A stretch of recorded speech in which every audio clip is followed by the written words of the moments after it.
Mi novia se volvió feminista y nuestra relación se volvió un infierno. Llevaba casi 3 años con Valeria cuando todo empezó a cambiar. Nuestra relación no era perfecta, pero era estable. Nos conocimos en la universidad. Ambos estudiábamos comunicación. Desde el principio conectamos muy bien. Nos gustaban las películas viejas, leer, caminar por el centro de la ciudad y hablar de temas existenciales durante horas. Era una relación de pareja, pero también de amigos. Yo me sentía cómodo con ella. No me cuestionaba todo lo que decía, no me miraba como si fuera su enemigo. No me etiquetaba por cada acción. Me sentía escuchado, valorado. Eso cambió hace como 8 meses. Todo comenzó con un libro. No recuerdo el título completo, pero era algo sobre la deconstrucción del amor romántico. Se lo recomendó una amiga suya en una reunión de su trabajo. Desde que lo empezó a leer, la noté distinta. No lo digo en un sentido superficial, sino en su manera de hablar, de pensar, incluso de tratarme. De pronto, muchas cosas que antes eran normales para nosotros empezaron a estar mal. Una tarde estábamos viendo una película. Yo hice un comentario sobre un personaje masculino que era bastante protector con su pareja, y Valeria me miró con cara seria. Me dijo, ¿te das cuenta de lo machista que es eso? Yo me quedé en silencio. No entendí muy bien a qué se refería. Le pregunté qué tenía de malo y me explicó con paciencia que era una forma de perpetuar estereotipos patriarcales. En ese momento lo acepté. Pensé que era una visión válida, incluso interesante. No discutí. No soy alguien que pelee por tener la razón todo el tiempo, pero esa fue la primera de muchas. Poco a poco, cualquier cosa que yo decía o hacía pasaba por un filtro ideológico. Si abría la puerta del coche, me decía que no necesitaba que la tratara como una princesa. Si le preguntaba si quería que la ayudara con algo, me respondía que ella podía sola. Si pagaba la cuenta de un restaurante, decía que no necesitaba que un hombre la mantuviera. Al principio lo tomé como una fase. Todos pasamos por momentos de cambio, de crecimiento. Me dije, déjala que explore, que cuestione. Yo también había leído sobre feminismo, sobre los derechos de las mujeres y entendía que muchas cosas en la sociedad estaban mal. Pero con el tiempo dejó de ser un tema de reflexión y se convirtió en una forma de vida rígida, inflexible, casi agresiva. Una vez, en una conversación trivial con unos amigos, dije algo como, no todos los hombres son iguales. En referencia a una experiencia que una chica estaba contando. Valeria se molestó muchísimo. Me acusó de invalidar el testimonio de una mujer y de usar un argumento misógino de defensa masculina. Yo ni siquiera estaba defendiéndome, solo quería dar una opinión, pero en su mente yo ya era parte del problema. Me sentí atrapado como si no pudiera decir nada sin que me juzgaran y peor aún, como si cualquier diferencia de opinión me convirtiera automáticamente en enemigo. Las discusiones empezaron a volverse frecuentes. Ya no hablábamos, debatíamos, ya no compartíamos ideas, chocábamos con ellas. Recuerdo un día en particular. Yo había tenido una semana pesada en el trabajo. Estaba agotado. Ella llegó a casa hablando de una marcha feminista en la que había participado. Estaba entusiasmada, llena de energía. Me contó sobre los carteles, las consignas, los discursos. Yo la escuché con respeto, pero cuando me preguntó qué opinaba, le dije con sinceridad. No estoy seguro de que pintar monumentos sea la forma más efectiva de generar cambios. Se hizo un silencio incómodo. Me miró con desaprobación, como si hubiera dicho algo imperdonable. Me dijo que estaba siendo insensible, que no entendía nada, que hablaba desde el privilegio masculino. Ese fue el inicio de una pelea que duró toda la noche. No solo discutimos sobre ese tema. Sacó cosas del pasado. Me dijo que yo tenía actitudes machistas que nunca había querido ver, que me hacía la víctima cada vez que se tocaba el tema del feminismo, que así son todos los hombres. Dormimos en silencio, cada uno mirando hacia un lado de la cama. Días después intenté retomar las cosas con calma. Le propuse que habláramos sin discutir, que nos escucháramos sin atacarnos. Ella aceptó, pero la conversación terminó igual. Cada vez que yo decía algo que no coincidía con su visión, me interrumpía, me corregía o me acusaba de ser parte del sistema opresor. Yo ya no sentía que estaba hablando con mi pareja, sino con una versión endurecida, ideologizada, una persona que ya no podía ver más allá de sus ideas. Todo era una lucha, una batalla que ella tenía que ganar, aunque el campo de guerra fuera nuestra propia relación. Algo que me marcó mucho fue una tarde que salimos a tomar un café. En la mesa junto a nosotros había una pareja. Él le acercó la silla a su novia antes de sentarse. Valeria bufó con desdén y murmuró. Claro, caballerosidad, machismo disfrazado. Yo le dije que no todas las acciones eran necesariamente opresivas, que a veces la gente hacía cosas por cariño o por costumbre, no por dominación. Me miró como si no entendiera nada. Me dijo que ese pensamiento era exactamente el problema. A partir de ahí, empecé a cuestionar muchas cosas. ¿Hasta qué punto uno debe adaptarse a los cambios del otro? Cuando una diferencia de pensamiento se vuelve incompatible, ¿se puede amar a alguien con quien ya no se puede hablar sin discutir? Lo que más me dolía no era que ella pensara diferente, sino que me había dejado de ver como su compañero. Yo ya no era su pareja, era un hombre, un símbolo de todo lo que estaba mal. Sentía que cualquier error mío, cualquier palabra mal dicha, cualquier desacuerdo, era visto como prueba de que yo era parte del patriarcado, del machismo estructural, del enemigo. Yo no quería ser el enemigo. Yo solo quería seguir siendo su pareja. A veces uno cree que la incomodidad tiene límites, que solo puede llegar hasta cierto punto antes de que alguien por puro sentido común baje el tono, cambie de tema o se detenga. Pero aprendí con Valeria que cuando una idea se convierte en cruzada personal, esos límites desaparecen. Todo terminó de escalar el día de mi cumpleaños. Fue uno de los momentos más incómodos de mi vida. Mi familia organizó una pequeña reunión en casa de mis padres. Nada lujoso. Solo estaban mis hermanos, mis primos, mis padres, algunos amigos cercanos y, por supuesto, Valeria. Yo no suelo ser muy expresivo con las fiestas, pero ese día me sentía bien. Era una oportunidad para relajarme, desconectar del trabajo, disfrutar un rato sin tensiones. Desde que Valeria llegó, noté que traía ese gesto serio que últimamente se le había vuelto habitual, ese aire como de estar en territorio hostil. Saludó a todos, pero sin mostrar demasiado interés. Se sentó en una esquina revisando su teléfono mientras los demás hablaban, comían, reían. Yo intenté integrarla, hacerla parte de la conversación, pero cada vez que alguien decía algo que no coincidía con su visión del mundo, rodaba los ojos o suspiraba con molestia. Recuerdo que uno de mis tíos estaba contando una anécdota sobre cómo conoció a su esposa y dijo algo como yo la conquisté a la antigua, flores, serenata y mucha paciencia. Era una historia tonta, inofensiva, todos se reían. Menos Valeria. Ella murmuró algo como claro, porque las mujeres son trofeos que hay que ganar, pero no lo dijo en voz alta. Solo yo la escuché. Me limité a apretar los labios. No quería problemas ese día. Era mi cumpleaños. Solo quería pasarla bien. Más tarde llegó el momento de abrir los regalos. Todos estaban reunidos en la sala, cada quien con su bebida, comentando cosas entre risas. Fui abriendo los paquetes uno a uno, una camisa, un reloj deportivo, un libro de fotografía que me regaló un amigo, una botella de vino, hasta que llegó el regalo de Valeria. Estaba envuelto en papel oscuro, sobrio, sin ninguna nota o dedicatoria. Lo abrí sin sospechar nada. Pensé que sería una novela, algo de cine, tal vez una libreta elegante. Solía regalarme cosas así antes, pero cuando vi la portada sentí que me congelaba por dentro. El libro se titulaba Feminismo para torpes. La portada tenía una caricatura de un hombre confundido, rodeado de signos de interrogación y frases como no lo entiendes porque no quieres entenderlo. Hubo un silencio breve. Luego algunos empezaron a reír. Pensaron que era una broma. Yo también por instinto sonreí con incomodidad tratando de aligerar la situación. Pero entonces Valeria dijo en voz alta y firme, es para que aprendas un poco más y dejes tu lado machito. Las risas se apagaron de inmediato. Todos se quedaron en silencio. Nadie sabía si lo decía en serio o si seguía siendo parte de una broma pesada. Algunos miraron a otro lado, otros se quedaron viendo el libro entre mis manos y ella, como si no fuera suficiente, agregó. ¿De qué se ríen? Es en serio. Y ustedes también deberían hacer lo mismo.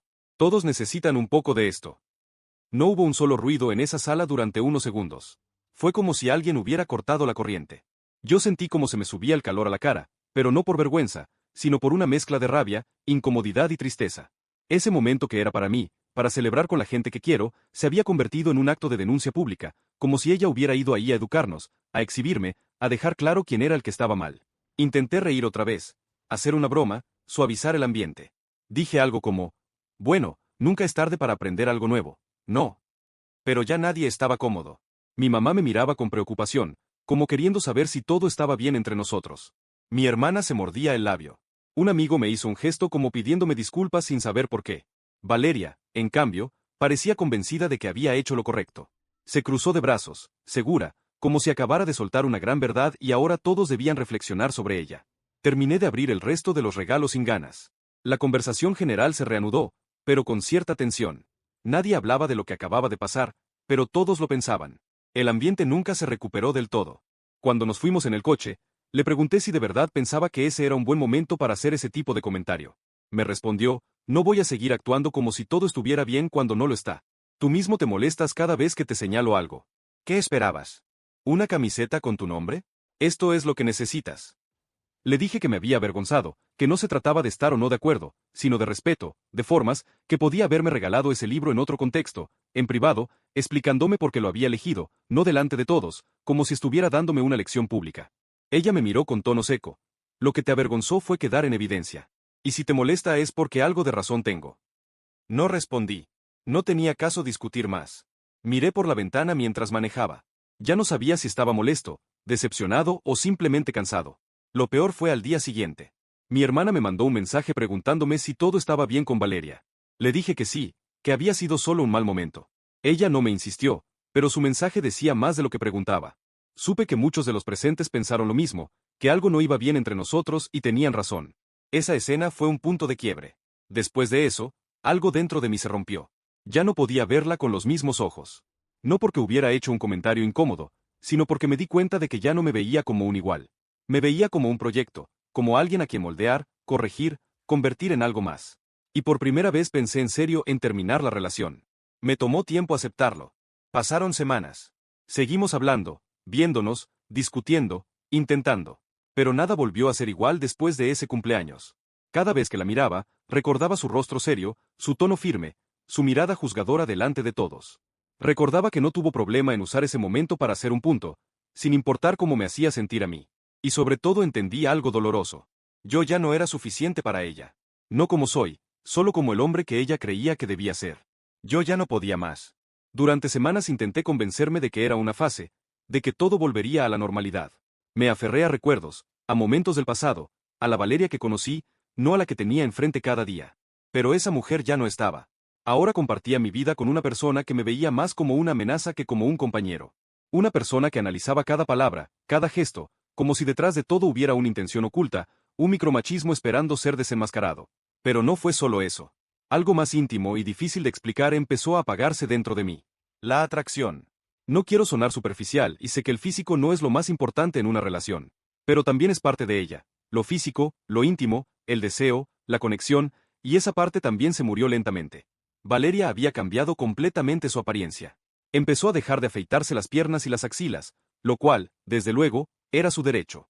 No tengo problema con que una mujer decida hacer con su cuerpo lo que le plazca, pero para mí, en lo personal, dejó de ser atractiva.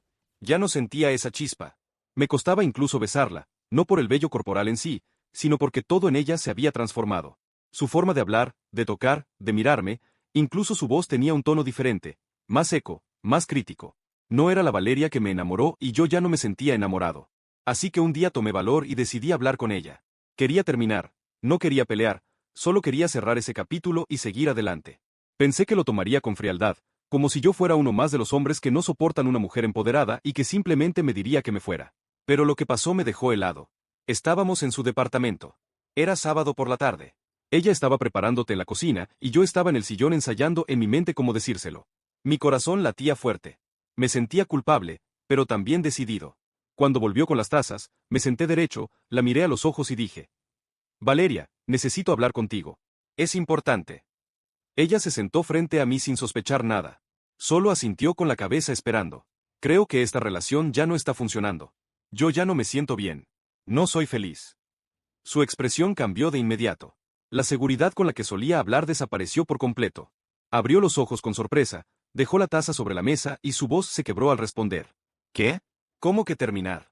Pero amor, todo va muy bien entre nosotros. Yo tragué saliva. Nunca había visto esa cara en ella.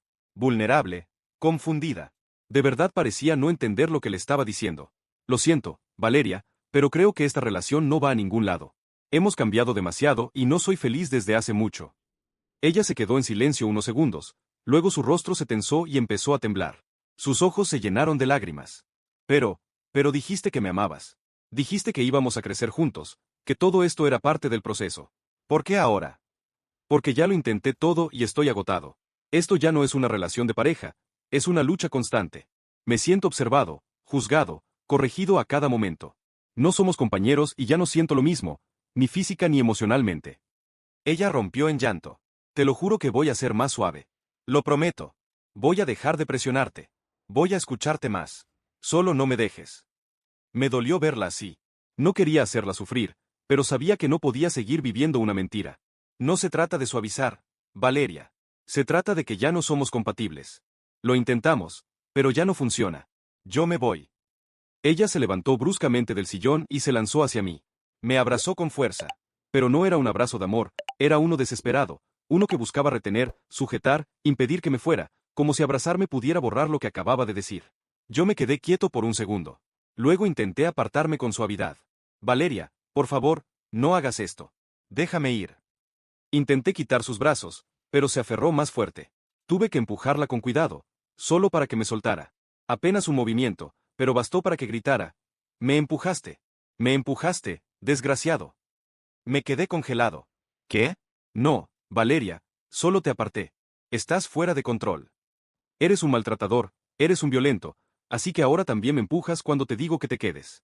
No te empujé, solo quería salir. Me estaba sujetando. Ella empezó a gritar más fuerte. Lloraba. Se agarraba el brazo como si la hubiera lastimado. Yo me paralicé. Pensé que los vecinos escucharían, que alguien llamaría a la policía, que eso se saldría de control, que iba a terminar acusado de algo que no hice. ¿Ahora qué sigue? ¿Vas a decir que te golpeé? Pregunté con rabia contenida. No lo sé. Tal vez debería. Para que todo el mundo sepa cómo eres en realidad. Eso fue la gota final. Haz lo que quieras. Valeria, yo me voy. No voy a quedarme aquí a seguir fingiendo que esto es amor. No lo es. Tomé mis cosas. Ella seguía llorando en el suelo con la cara roja gritándome cosas mientras salía por la puerta. Cuando bajé por el elevador, mi cuerpo temblaba. No sabía si del susto, de la rabia o del cansancio acumulado. Me subí al coche, puse las manos en el volante y respiré hondo. Estuve así por varios minutos, sin moverme, solo pensando lo que acababa de pasar. No volví a hablar con ella. Tampoco me buscó después. Ningún mensaje, ninguna llamada, ninguna funa en redes como temí en ese momento. Quizás sabía que no tenía pruebas de nada, quizá entendió que se había pasado. O tal vez aún está buscando cómo hacerlo. No lo sé. Hasta ahora no ha dicho nada, pero yo sí aprendí algo. No importa cuánto amor haya habido, cuando uno ya no se siente seguro, valorado ni deseado, hay que irse, porque seguir solo por nostalgia o por miedo es la forma más silenciosa de destruirse por dentro. Valeria no era una mala persona, era una mujer que cambió, que abrazó una ideología con fuerza, tal vez demasiada, que olvidó que en una pareja no se trata de educar al otro como a un alumno, sino de caminar juntos, de acompañarse. Yo también cambié. Me hice más cauteloso, más introspectivo, más consciente de mis límites. Ya no tolero relaciones donde no puedo ser yo mismo. Ya no tengo paciencia para los juegos de poder disfrazados de amor. No sé si ella lo entendió. No sé si algún día verá esto con claridad. Lo que sí sé es que yo me fui a tiempo y no pienso volver atrás. Y hasta aquí llega esta historia. Si llegaste hasta el final, te agradezco mucho por escuchar. Me encantaría saber qué opinas, así que te invito a escribir en los comentarios tu experiencia o tu punto de vista sobre lo que acabas de escuchar. No olvides darle like si te gustó este contenido, suscribirte al canal y activar la campanita para no perderte ninguna de las próximas narraciones. Nos vemos en el próximo video.